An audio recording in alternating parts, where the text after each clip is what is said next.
everybody. Sean and Kelly here, Price and Price Group of Samson Properties, and what are we talking about? I love this. We are going to go through 4 at a time, 32 ways, this is for our buyers, 32 ways to get your offer accepted in the Northern Virginia real estate market. Nice, here we go. Okay, so we are going to dive into strategies that buyers can use to get their offer accepted. And there's gonna be some that are very, very obvious. Yes. There are gonna be some that you're gonna be like, oh, that's quite interesting. Sorry about that. I think it was a gray one. So I think it's gonna be interesting. I think it's gonna be good. Yeah. Now, at the time of the recording of this video, we are in a seller's market. So but not the same. Yeah, it's not the same. Not the same as it ever was. Not as aggressive as it has been, Yeah. but it is still a seller's market. So a lot of this is geared towards that. So keep that in mind if you're watching this, 2 years from now and we're in a buyer's market. Some of this time is different, states are different, even counties are different. So we're talking about specifically Northern Virginia. Yeah, this is true. Even DMV or Maryland and DC are different. So yeah, okay. All right. So what is our first item? Well, let's talk about number one. Yes. Obviously, is you're going to go over the asking price. Yes. Right. Yes. That's going to be your offer price that is put on the offer sheet that if ratified becomes the contract. Yep.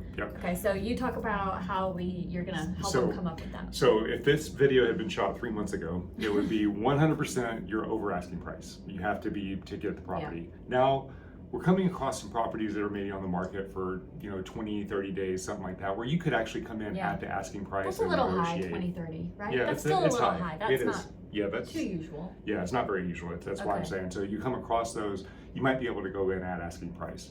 But what we have a lot of buyers do, especially when they're first starting out in the market, is they'll find a property they love, and then they're like, okay, so it needs new carpet, we need to paint the bathroom, we need this, so can we come in $10,000 under? And the answer is not when it's the first weekend on the market and you're competing. So you've got to go over asking price. And even if it's the second week on the market, then we call and it's like, hey, we asked the seller's agent, do you have any other offers out there? If the answer is no, and that's still kind of rare that the answer would be no at that point, then maybe you can talk about asking price with some contingencies or something, but not really. Yeah, but if you can't really okay, I want this kind of carpet, $5,000. I want this, and it's like you take that away from the price. That still doesn't work. And you bring up a good point. Let's say you're in the first weekend of the market. You bring up a lot of good points. Let's say it's the first weekend of the market, and let's say that you want to put an offer in, and you're the only offer, and you want to come in under asking price. Well, from a seller's perspective, there's no reason for them to take an under, unless they're desperate, unless they have to be out of that property and do this. They're not gonna take that offer because they unless they really know that they set a really high asking price with room to negotiate. But that usually doesn't happen. Well, and this point that you're bringing up kind of brings me. It's a very good point, and it brings me to number 2. Agent to agent relations really, really matter. So to the point you were just making. We prioritize agent to agent relations because we might do a deal with you, Mr. Buyer or Seller, once every couple of years, and we maintain contact because we love you guys. But with our agents, we're usually doing deals regularly, and we gotta be truthful, honest, quick, and respectful. Yes, very respectful, and we make a name for ourselves. So talk to me about what that would look like.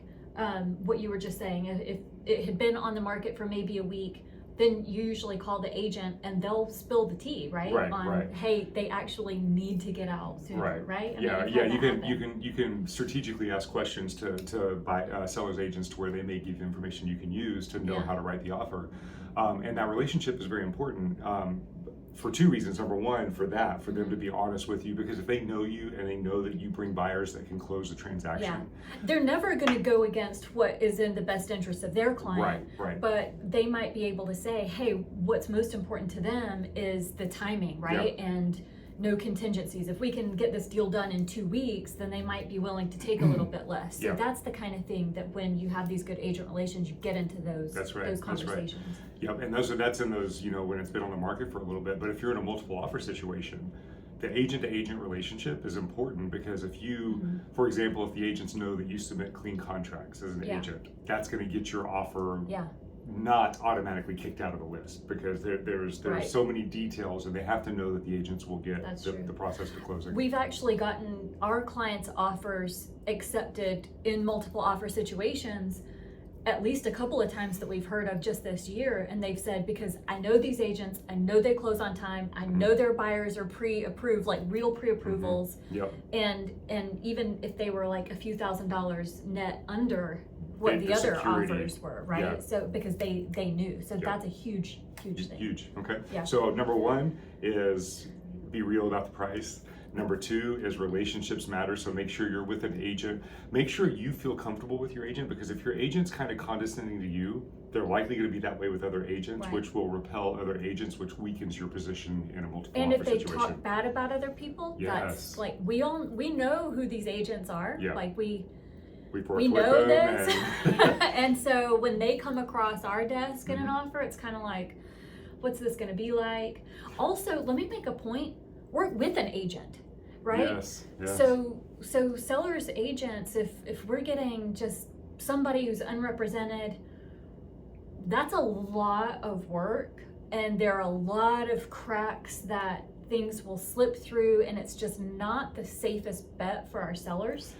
Well, we have so do have an agent. It's much better than going it alone. That's a really good point, because we had one transaction that we did that the agent, the seller I went right into that's 2 good points I've made so far. Those points. The buyer was unrepresented, and we were representing the seller, and we helped the buyer write the contract. We couldn't advise them on anything, but they let a contingency expire, and then they wanted to void the contract after, and there's nothing we could do. Nobody was there guiding them.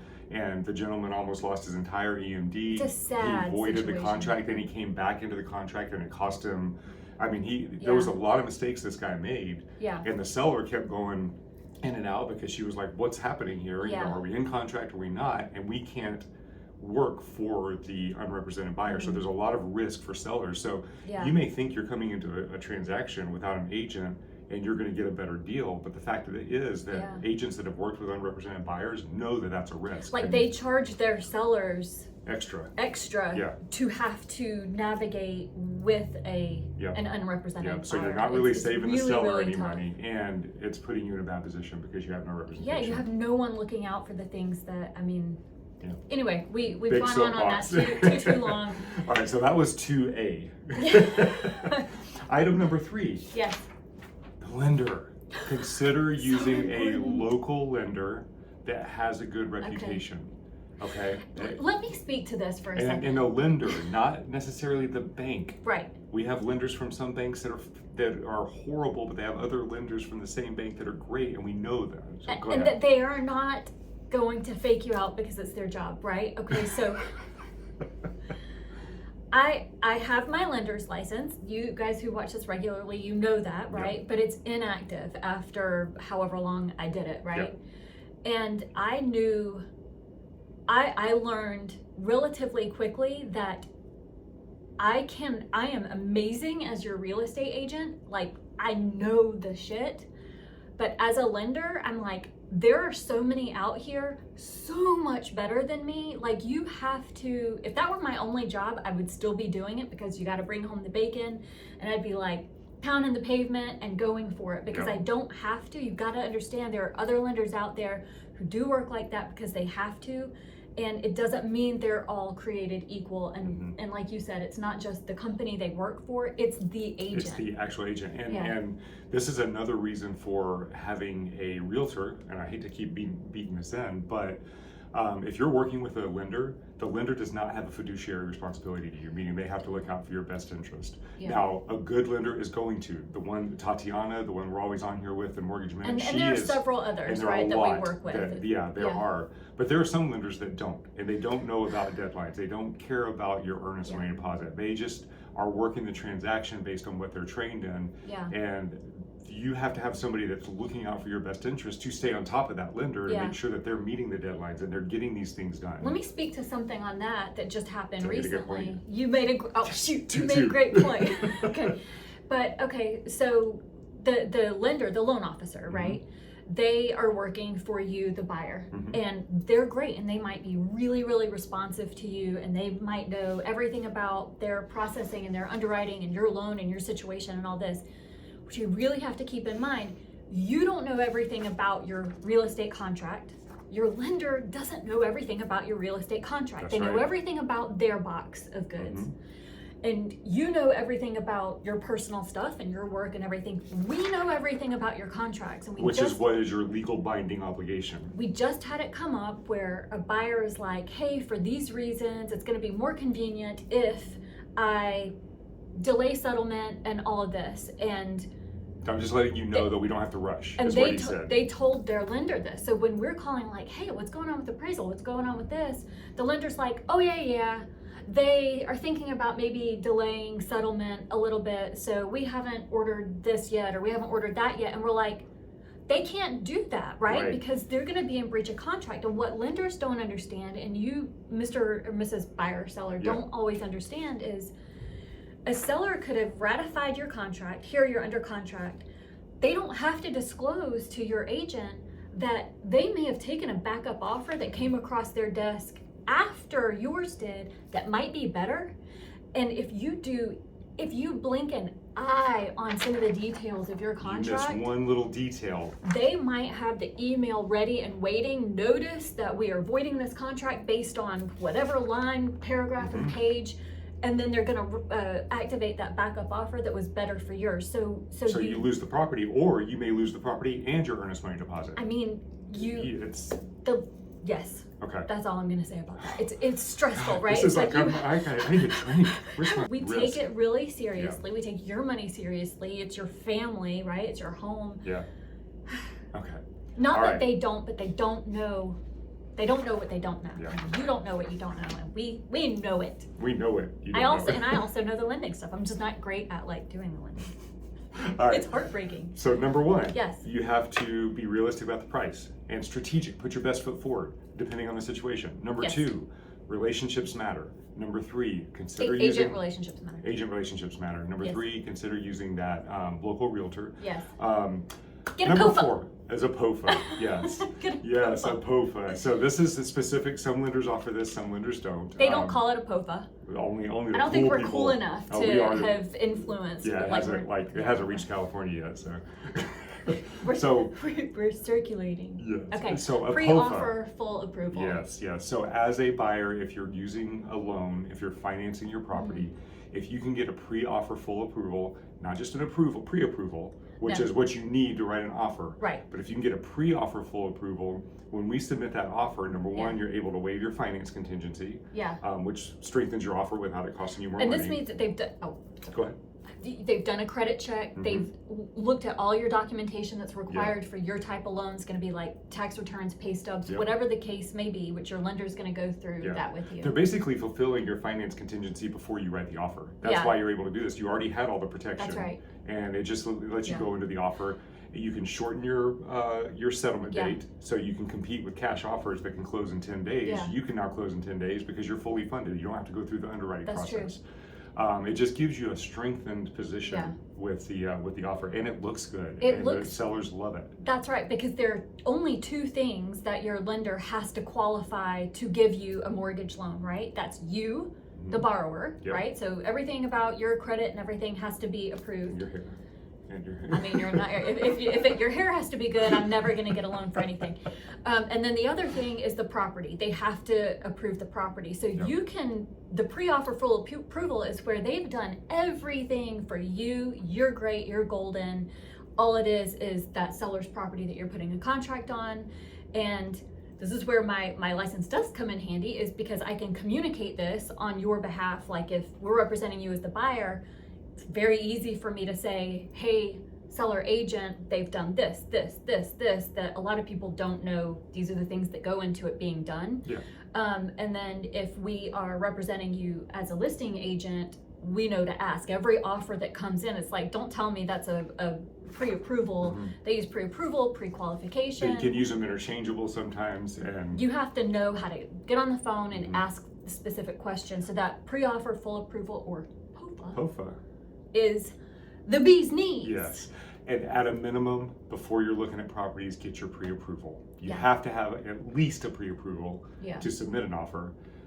And you need to know your budget. You don't Yeah. want to be looking at properties and then find out your budget's $300,000 cheaper, and then there's nothing that going to fit your needs because you've had your heart set on this other price point. That's true. And wait, before you cash buyers, hit screw Delete. this, and I'm not watching you anymore. We should have said this sooner. Instead of sending this pre-approval, you would have to have your proof of funds, Yep. right? So this is going to be bank Your statements. puffins. I don't know if we can try to slide another one Yeah, out I there. don't know. Yeah, you have to have proof of funds if it's going to come from like IRAs or some sort of investment. A lot of time, well, I'm going to say you really need to go ahead and have the confirmation from that company of how much of these funds you're allowed to withdraw and Yeah. at what time. And screenshots do not work. We need They don't actual work, I PDFs know. and statements and all that stuff. Yeah, So, because it's got to show at least the last 4 of your account number. yep, and your name and everything. Okay. All right, so those are the first 4. So to recap, we have. Are you sure you don't want to do the rest of the 32 right now? I'm sure We everybody got can't 7 wait to hear hours. what more we have to say. All right, be strategic with your price. Be aggressive at whatever stage of the position that the property's on the market. Just be realistic with that. Yeah. Relationships matter. Your agent's relationships in the marketplace matter on your behalf because you're not going to be a part of those negotiations. Yeah. Consider using that local lender and get a POFA, or pre-approval minimum, but get that POFA. Get the POFA! All right. So if you have any questions, let us know, and we will see you guys next week where we go through number 4 through number. Can we do math? 8. Math! I was going to wait to see what you got with it. All right. We'll see you guys next week. Bye.